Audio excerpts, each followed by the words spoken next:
لا إله إلا الله محمد رسول الله لا إله إلا الله محمد رسول الله لا إله إلا الله محمد رسول الله اللهم صل وسلم وبارك على سيدنا محمد صلی اللہ علیہ وسلم۔ آج ہم سریہ خالد ابن ولید پڑھیں گے کہ سریہ عقیدرہ بن عبد الملک کی طرف بھیجا گیا جو دومت الجندل کے مقام پر تھا۔ یہ شخص عیسائی تھا۔ اللہ کے رسول صلی اللہ علیہ وآلہ وسلم نے حضرت خالد کو 420 سواروں کے ساتھ ماہ رجب 9 ہجری میں دومت الجندل کے مقام پر عقیدر کی طرف روانہ فرمایا۔ آپ نے خالد ابن ولید سے فرمایا کہ وہاں پہنچ کر تم عقیدر کو گائے کا شکار کرتے ہوئے پاؤ گے۔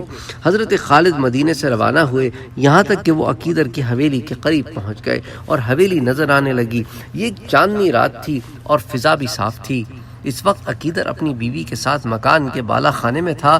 اچانک وہاں ایک گائے آئی جو حویلی کے پھاٹک میں سینگ مارنے لگی۔ یہ دونوں بالا خانے سے یہ منظر دیکھ رہے تھے۔ عقیدر کی بیوی کہنے لگی، کیا تم نے کبھی پہلے بھی یہ واقعہ دیکھا ہے؟ اس نے کہا، خدا کی قسم کبھی نہیں۔ وہ بولی، پھر اسے کون چھوڑ سکتا ہے؟ اس نے کہا، کوئی نہیں۔ یہ کہہ کر وہ نیچے اترا اور گھوڑا منگا کر زین کسوائی کے ساتھ ہی گھر کے کچھ دوسرے لوگ بھی اپنے گھوڑوں پر سوار ہو کر چلے، جس میں اس کا بھائی حسان بھی تھا۔ کچھ ہی دور چلے ہوں گے کہ حضرت خالد کے دستے سے ان کی مٹ بھیڑ ہو گئی۔ عقیدر نے تو مقابلے کی سکت نہ دیکھ کر خود کو گرفتاری کے لیے پیش کر دیا، لیکن اس کا بھائی حسان جو ہے وہ مقابلے میں ڈٹ گیا۔ آخر لڑتا ہوا مارا گیا۔ حضرت خالد نے عقیدر کو اپنی پناہ میں لے کر قتل ہونے سے بچا لیا تاکہ اسے حضور کے سامنے پیش کریں اور اس پناہ کے نتیجے میں وہ خالد کے ہاتھوں دومت الجندل فتح کرا دے۔ عقیدر اس وقت ایک نہایت ہی قیمتی قبہ پہنے ہوئے تھا جس میں اس طرح سونے کی پتیاں بنی ہوئی تھیں جیسے کھجور کی ہوتی ہیں۔ حضرت خالد نے اس کی وہ قبہ اتار کر رسول اللہ صلی اللہ علیہ وسلم کے پاس بھیج دی۔ صحابہ نے جب اسے دیکھا تو بڑے حیران ہوئے اور حضور نے ان کی حیرانی دیکھ کر فرمایا، جنت میں سعد ابن معاذ کے رومال بھی اس سے کہیں زیادہ اعلیٰ ہے۔ اللہ اکبر۔ عقیدر نے دومت الجندل والوں کی طرف سے مسلمانوں کے ساتھ صلح کر لی، جو 2000 اونٹ، 800 اس کے اندر راس، 400 اس کے اندر زرہیں اور 400 نیزے تھے۔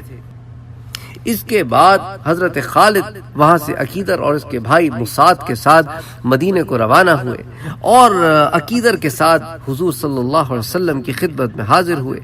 آپ نے اس کے ساتھ جزیے پر صلح کی اور عقیدر اور اس کے بھائی مسعد کو جاں بخشی فرما دی۔ پھر آپ نے ان دونوں کو واپس جانے کی اجازت دے دی اور انہیں ایک امان نامہ بھی لکھ کر دے دیا جس پر آپ صلی اللہ علیہ وسلم نے مہر لگائی۔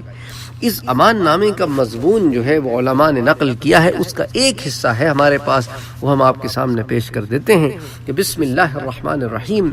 یہ تحریر محمد رسول اللہ کی جانب سے عقیدر کے لیے ہے، جبکہ وہ دومت الجندل اور اس کے قرب و جوار کے علاقے سے خالد ابن ولید سیف اللہ کے ساتھ آیا اور اس نے بتوں اور گمراہیوں کو چھوڑ کر اسلام کا رخ کیا۔ اور پھر اس کے اندر مزید تفصیلات بھی تھیں۔ اچھا، جیسا کہ ظاہر ہے اس مضمون سے معلوم ہوتا ہے کہ عقیدر مسلمان ہو گیا تھا۔ یہ بات ابو نعیم اور ابن مندہ کے قول کے مطابق ہے جو اس کو مسلمان اور صحابہ میں شمار کرتے ہیں۔ عقیدر نے رسول اللہ کو ایک حلہ ہدیہ کیا تھا جو حضرت نے حضرت عمر ابن خطاب کو ہبہ فرما دیا تھا۔ ادھر علامہ ابن کثیر نے اسد الغابہ میں لکھا ہے کہ عقیدر کے اسلام کی روایت بالکل غلط ہے، کیونکہ سیرت نگاروں کا اس پر اتفاق ہے کہ وہ مسلمان نہیں ہوا تھا۔ اب اس تحریر کے اس جملے کا کہ اس نے اسلام کا رخ کیا، یہ مطلب ہوگا کہ وہ اسلام کی طرف مائل ہوا، لیکن تحریر کا یہ جملہ قرین قیاس نہیں ہے کہ اس نے بتوں اور گمراہیوں کو چھوڑ دیا۔ بہرحال یہ جو قول ہے یا اقوال ہے علماء کے، اس میں اختلاف ہے۔ پھر جب اللہ کے رسول صلی اللہ علیہ وسلم کے ساتھ اس کی صلح ہو گئی تو وہ اپنی حویلی یعنی گڑھی میں لوٹ گیا اور وہاں نصرانی مذہب پر رہتے ہوئے زندگی گزارتا رہا۔